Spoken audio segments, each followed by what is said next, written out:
Bienvenue à la dernière édition de N6 Sports Weekly News, le rendez-vous des accros du sport en mer.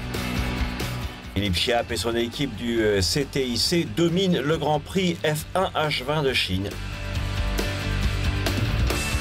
Dans les Extreme Sailing Series, Wave signe encore une victoire à Istanbul et prend une sérieuse option pour le titre. Michel Dejoie est sur la Côte d'Azur pour un reportage exclusif sur l'une des plus difficiles éditions des voiles de Saint-Tropez. Chalice Popkey a plein de nouvelles pour nous. Daniel Sanchez Viloria remporte la Coupe Ohana de surf ski en Sardaigne.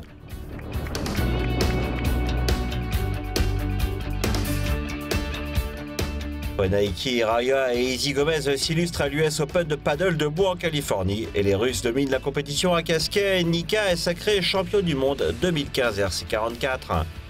Alinghi s'impose à Marseille, mais avec Percy et Outridge à son bord, c'est Sultanate of Oman qui prend le titre GC32 cette saison. N6 Sports, plongé au cœur de l'action. C'est une super journée pour moi, pour mon équipe, c'est un week-end parfait, on a fait la pole position, on gagne la course, on ne pouvait pas rêver mieux. C'était mon rêve depuis longtemps de gagner en Chine. Et c'est à l'issue d'une course épuisante de 45 tours et 90 000 nautiques à Liuzhou que le champion du monde en titre, Philippe Chiappe, remporte son premier Grand Prix de Chine. Le pilote français a mené la course de bout en bout, tenant en respect des pilotes venus de 12 pays. Grande victoire pour l'équipe CTIC China qui place son second pilote, Ziwa Xiang, sur la deuxième marche du podium. Dani Al-Kwamzi du team Abu Dhabi prend la troisième place pour les Émirats Arabes Unis.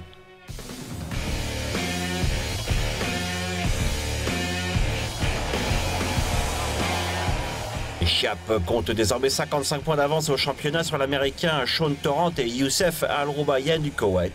Rendez-vous en décembre dans les Émirats pour les deux dernières courses de la saison F1 H20.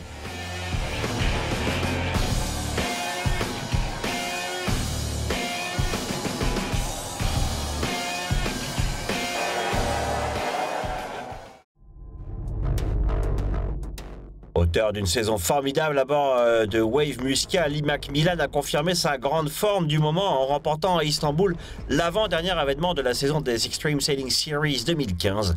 Une victoire sensationnelle de l'équipe Omani acquise avec 25 podiums et 10 victoires en 31 courses sur le Bosphore. C'est génial de gagner encore à Istanbul, toute l'équipe est super contente. Bon, c'est notre 4e victoire consécutive, donc du jamais vu. On navigue bien, l'équipe communique bien et surtout on prend beaucoup de plaisir. Les conditions toute la semaine ont été formidables ici avec un super vent, vraiment le top du top. Et vraiment c'était un super événement ici à Istanbul.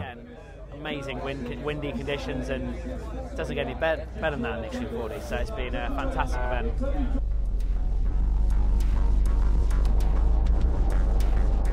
Les duels initiés en début de saison par le Wave avec les Danois de SAP Extreme et les Autrichiens de Red Bull n'ont pas duré.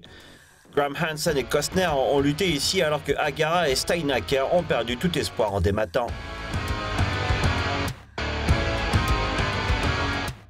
Grâce à ce bon résultat, McMillan compte maintenant 11 points d'avance au classement général, ce qui représente une sérieuse option pour le titre mondial à condition de ne pas en faire une compétition catastrophique lors de la finale à Sydney en décembre.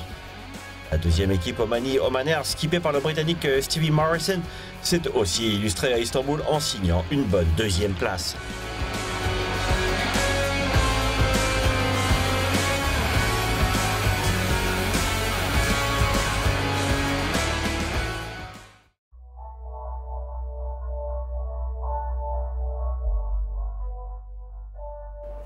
On se rappellera longtemps de l'édition 2015. Et on se rappellera longtemps de l'édition 2015 des voiles de Saint-Tropez pour le temps exécrable, abominable qui est apparu pendant Pendant cette compétition, depuis le début de la semaine, une forte dépression s'était installée dans la région, causant de forts vents d'est à l'origine de vagues hautes et très hachées, c'est-à-dire des conditions vraiment inimaginables pour une régate. Et les pluies torrentielles qui ont dévasté la région n'ont absolument pas empêché pour autant les organisateurs de tenir en réalité 3 courses et les défis dans des conditions vraiment dantesques. Mais évidemment, dans des conditions particulièrement difficiles.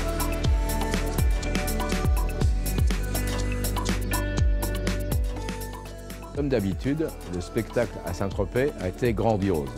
Je dirais même... Comme d'habitude, le spectacle à Saint-Tropez a été grandiose dans ces conditions. 300 bateaux avaient fait le déplacement, dont des classiques et des yachts modernes, et puis 4000 marins. La splendide goélette Auric et Helena, conçue par Roscoff, était là avec ses 46 mètres, de même que le Spectre, un bateau de 18,60 m, conçu par les frères Mani et actuellement en tournage sur le nouveau film de James Bond.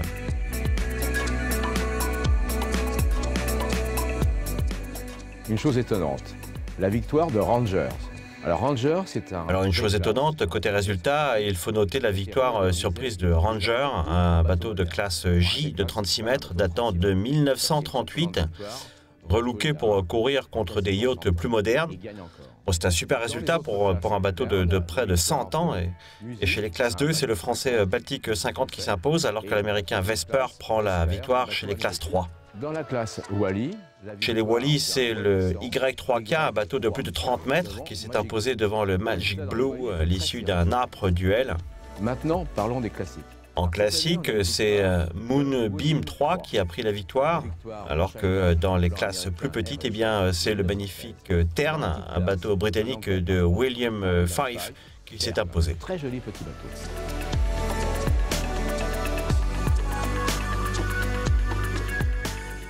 Et Marconi, avec 3 principales classes. Dans les 3 catégories Marconi, c'est le vétéran Mauro Pellacci qui s'impose sur Eleonore. Les Américains ont aussi gagné à bord de Roddy, un autre New York 50. Et avec Sébastien Destremo à la barre, Icra a aussi connu la victoire, une victoire de bon augure pour l'ancien de la Coupe de l'América, avant de se lancer dans le Vendée Globe. Mais ce qu'il faut préciser, c'est que Sébastien Destremo est en train de préparer sa participation au Vendée Globe, le tour du monde en solitaire. C'est bien parti pour lui, il gagne à Saint-Tropez avec Icra.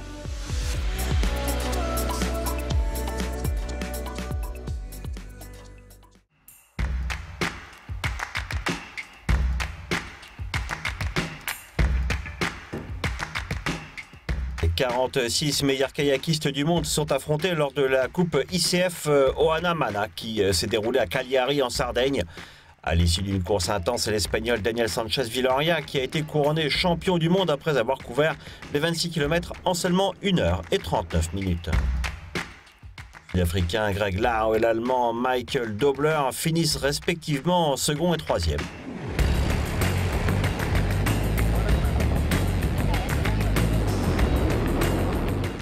Bien que les 3 athlètes les plus rapides aient été à bord de surf ski, plusieurs pirogues à balancier ont aussi participé à la course qui se jouait sur 14 milles nautiques entre Poeto et Solanas.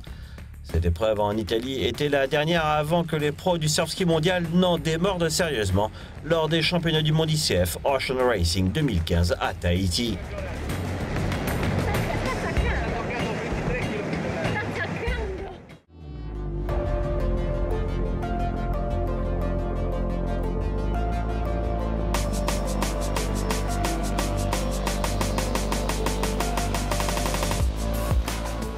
Les Russes ont dominé les championnats du monde 2015 de casquet en finissant premier, deuxième et troisième par 20 nœuds de vent et plus de 2 mètres de vague. Nika Bronezozek et Sirif se sont livrés une bataille au sommet, loin devant le reste de la flotte, qu'ils relèguent à plus de 20 points. Une victoire fort bienvenue pour Vladimir Prosikin, le pilote et propriétaire de Nika, mais aussi pour tout l'équipage néo-zélandais. Derrière Vladimir Lyubomirov, à bord de Bronezozek, finit avec un point d'avance sur les Sirif Doga, la 3e. Une compétition serrée qui provient à la domination des Russes dans les Grands Prix de monocoque.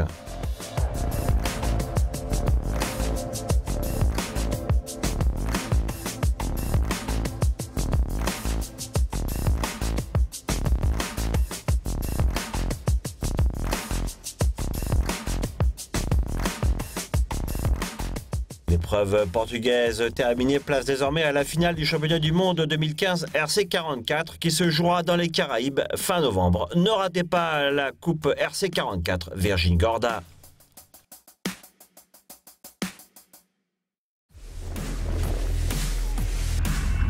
Avec 5 victoires en 10 courses lors du Marseille One Design Classic, l'Américain Morgan Larsson à la barre du bateau suisse Team Alinghi s'est imposé dans la dernière étape du championnat GC32 dimanche dernier.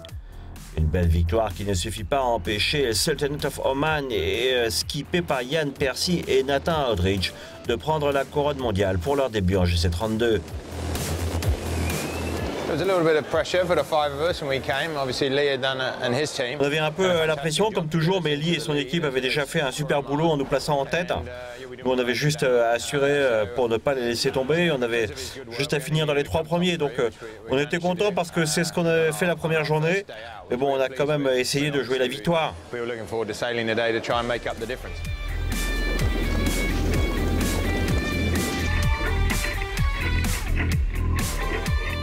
Pour l'événement, Marseille a délivré des conditions parfaites, proposant des vents légers au début pour finir avec un Mistral soufflant à 42 nœuds le dernier jour.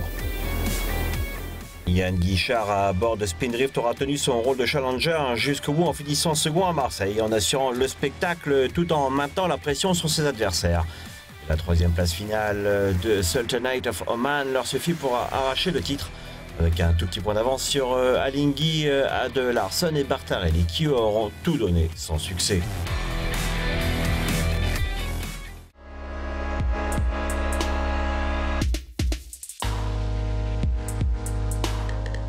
Restez connectés à suivre une édition très spéciale de NC Sports Buzz. Découvrez avec nous les premiers championnats du monde ISA Adaptive Surf en Californie, avec les meilleures images, les interviews et toutes ces histoires intimes qui changent à jamais le visage des sports nautiques.